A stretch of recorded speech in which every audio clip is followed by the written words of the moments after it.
കാണുന്നതാണ് നമ്മുടെ apricot. Apricot എന്ന് പറയുന്ന പഴം മരമാണിത്. ഏകദേശം നല്ല ഫ്രൂട്ട്സ് ഇതിലുണ്ടിപ്പോൾ, പക്ഷേ ഒന്നും വിളഞ്ഞിട്ടില്ല. കാണിച്ചു തരാമേ. നമ്മുടെ നാട്ടിലിതിന് ആപ്രിക്കോട്ട് എന്നാണ് പറയുന്നത്. ആപ്രിക്കോട്ട് അല്ലെങ്കിൽ ശീമബദാം പഴം എന്നൊക്കെ പറയും മലയാളത്തിൽ.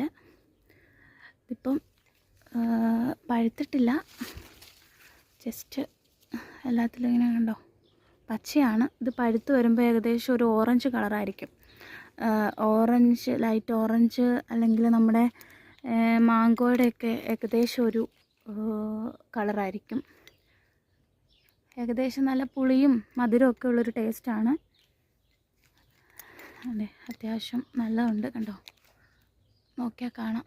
കണ്ടോ, ഇതാണ് ആൽബിക്കോക്ക അല്ലെങ്കിൽ ആപ്രിക്കോട്ട് എന്ന് പറയും.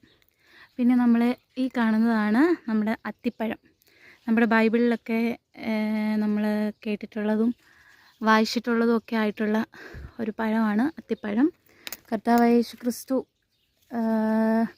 തൻ്റെ ശിഷ്യന്മാരോടൊത്ത് പോരുന്ന സമയത്തൊക്കെ വിശന്നിട്ട് അത്തിപ്പഴം കഴിക്കാൻ ആഗ്രഹിച്ച വചനമൊക്കെ നമ്മൾ സുവിശേഷത്തിൽ വായിക്കുന്നുണ്ട്.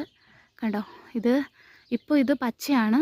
പച്ചയാകുമ്പോൾ ഇങ്ങനെയാണ് കാണപ്പെടുന്നത്. കണ്ടോ, ഇത് പഴുത്ത് കഴിയുമ്പോൾ ഏകദേശം ഒരു വയലറ്റ് കളറാണ്, വയലറ്റ് ഷെയ്ഡാണ് വരുന്നത്. നല്ല മധുരമാണിതിന്. പുളിപ്പോ അങ്ങനെയൊന്നുമില്ല.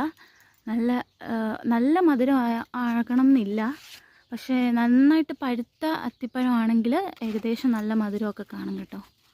കണ്ടോ, അതാണ് പച്ചയാണ് കേട്ടോ. നോക്കിക്കേ, കാണുന്നില്ലേ?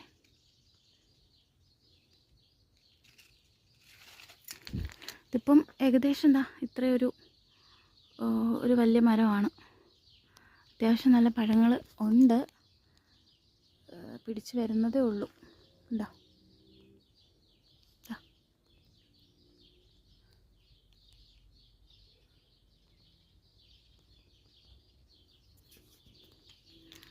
ഇതെല്ലാം ഉണ്ട്.